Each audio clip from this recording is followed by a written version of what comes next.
Hello students, जय माँ Saraswati. Student हमारी एक्सरसाइज 8.2 चल रही थी, जिसमें से हमने अपने 6 तक क्वेश्चंस को कंप्लीट कर लिया था। आज हमारे पास question number 7 in a city 8 है हमारे पास। ये तो हमने सिटी वाला कर लिया था ना।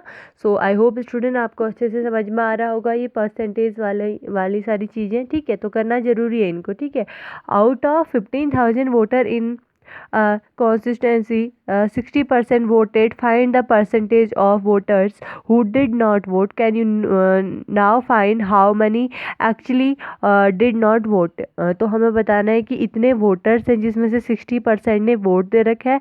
Find the percentage of voter who did not vote. तो हमें फाइंड करना है जिन्होंने वोट नहीं कर रखा है, ऐसे लोग। ठीक है, अब देखिए इसके हमारे 2 वे हो सकते हैं। देखिए सबसे पहले हम इसको फाइंड कैसे करते हैं, सबसे पहले वो कर लेते हैं। ठीक है, जो जो हमें गिवन है ना वो लिख लेना है हमें। ठीक है, तो टोटल वोटर्स, तो सबसे पहले तो टोटल वोटर्स कितने हैं। टोटल वोटर्स हमारे पास है यहाँ पे 15,000। ओके, तो 15,000 है, हमने लिख लिया। उसके बाद क्या है, अब हम ये लिख ले पीपल जिन्होंने क्या कर रखा है, वोटेड। पीपल हु वोटेड, जिन्होंने वोट कर रखा है। ठीक है, तो जो जिन्होंने वोट कर रखा है वो कितने हैं, कंस्टिट्यूएंटली जिन्होंने वोट कर रखा है वो है हमारे पास कितने, 60%। ये कौन से है, वोटेड पीपल। ठीक है, ये वोटेड पीपल है। ओके, नए 60% है।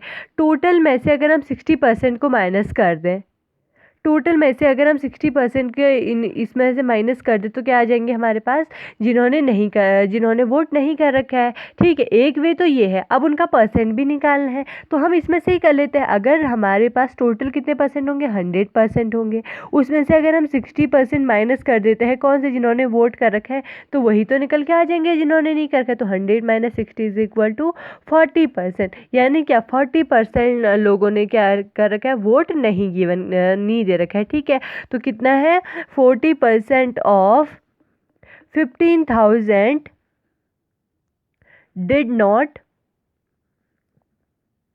वोटेड।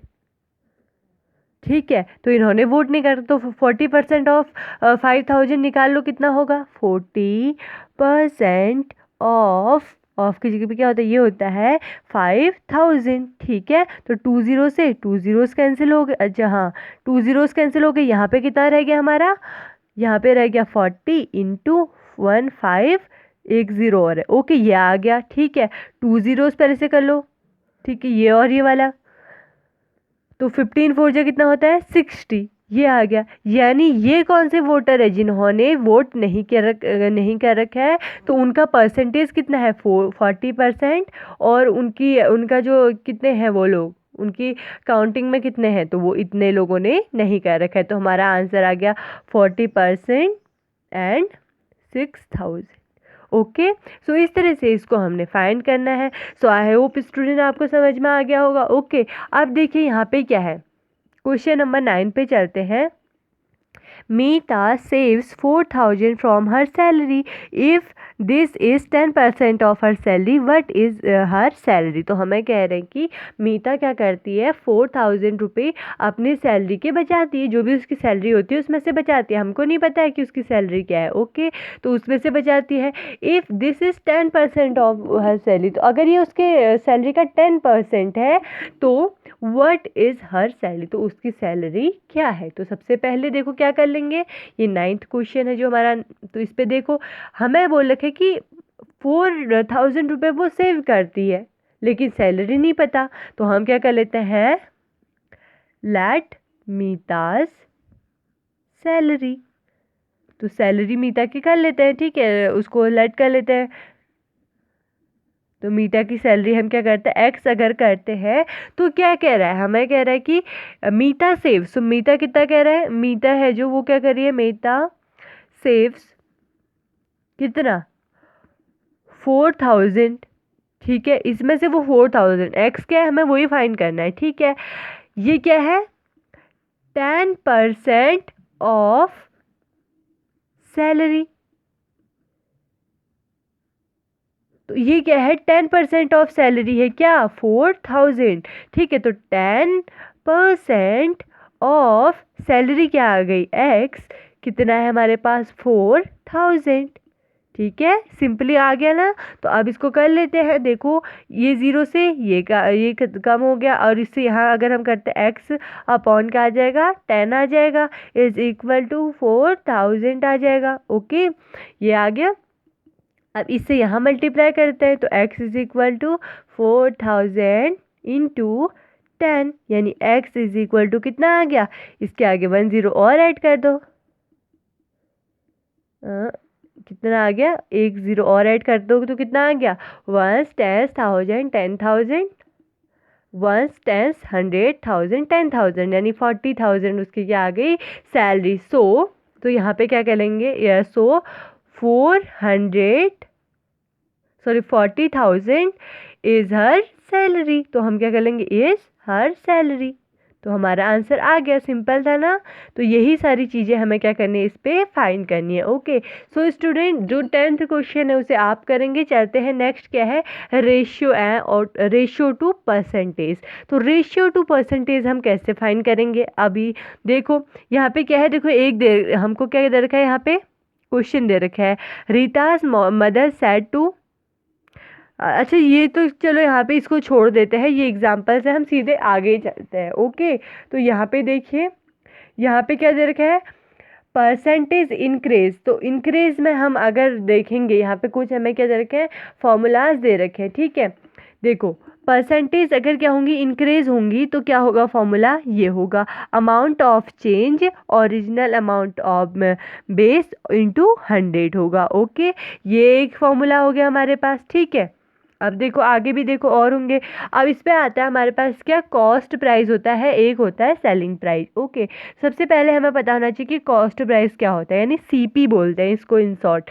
सीपी कॉस्ट प्राइस, जिस मतलब अगर हम कभी ना किसी भी मतलब जब हम कभी मार्केट जाते हैं तो उसमें क्या करते हैं हम लोग, क्या करते हैं वहाँ से कुछ सामान खरीदते हैं, तो जो उसका कॉस्ट होता है, मार्केट रेट होता है, वो क्या होता है, उसका कॉस्ट प्राइस होता है। ठीक है, वो क्या हो गया उसका, जिससे हम खरीदते हैं, वो क्या हो गया, कॉस्ट प्राइस हो गया। ओके, सेलिंग प्राइस क्या होगा, सेलिंग प्राइस मतलब सेल करना यानी बेचना, है ना। तो मतलब यानी एसपी, तो मतलब कि जो हमें दुकानदार जिस रेट पे बेचता है वो सेलिंग प्राइस है। ओके, तो ये आता है हमारे पास। अब देखो अब इस पे क्या होगा, प्रॉफिट भी होगा लॉस भी होगा। तो देखो प्रॉफिट मेड, अगर प्रॉफिट होगा तो क्या लेते हैं हम लेंगे profit is equal to S P minus C P, यानी सेलिंग प्राइस में से अगर हमारा सी पी, अगर हमारी कोई क्या हो रही है, चीज़ बिक रही है, मतलब जैसे हम किसी चीज़ को सेल कर रहे हैं, तो अगर हमने जैसे कभी प्रॉफिट किसे कहते हैं, सबसे पहले तो प्रॉफिट होता है हमारा, जो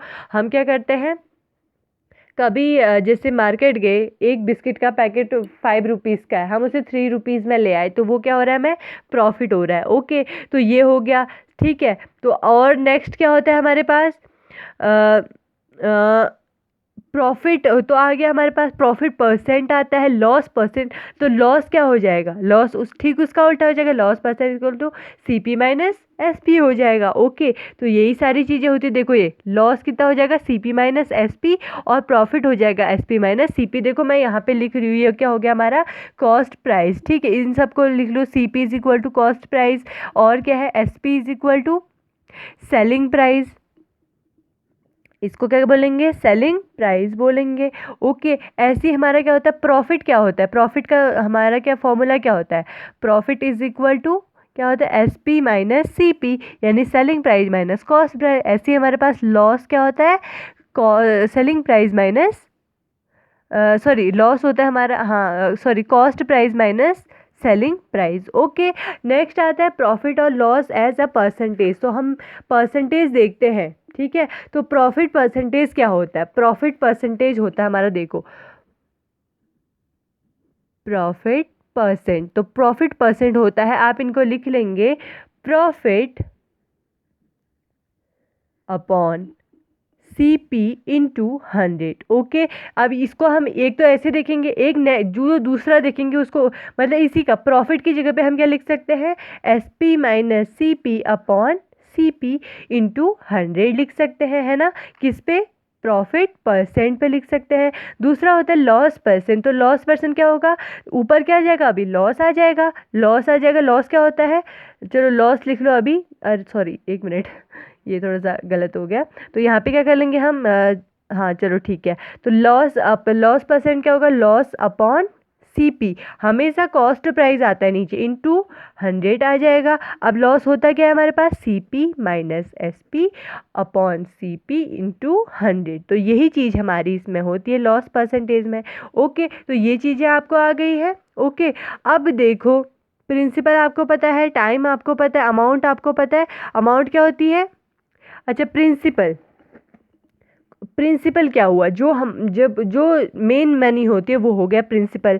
अमाउंट क्या हो गई, अमाउंट हो गई जो प्रिंसिपल प्लस इंटरेस्ट। इंटरेस्ट मतलब what is mean interest, interest मतलब अगर हम कहीं से जैसे बैंक से कभी क्या लेते हैं, लोन लेते हैं, तो उस पर अगर हमें कोई एक्स्ट्रा पैसा देना पड़ता है वो क्या होता है, हमारा इंटरेस्ट होता है। या हमने कहीं बैंक में रखे अपने पैसे, उस पर हमें कुछ और एक्स्ट्रा पैसे कुछ टाइम के बाद मिलते हैं, वो अगर मिल रहे हैं तो वो क्या हमारा इंटरेस्ट है। ओके, यही सारी चीज़ें हैं। ओके, अब चलते हैं आगे। टाइम तो टाइम ही हुआ जो 2 ईयर 3 ईयर इस तरह से होता है, ठीक है।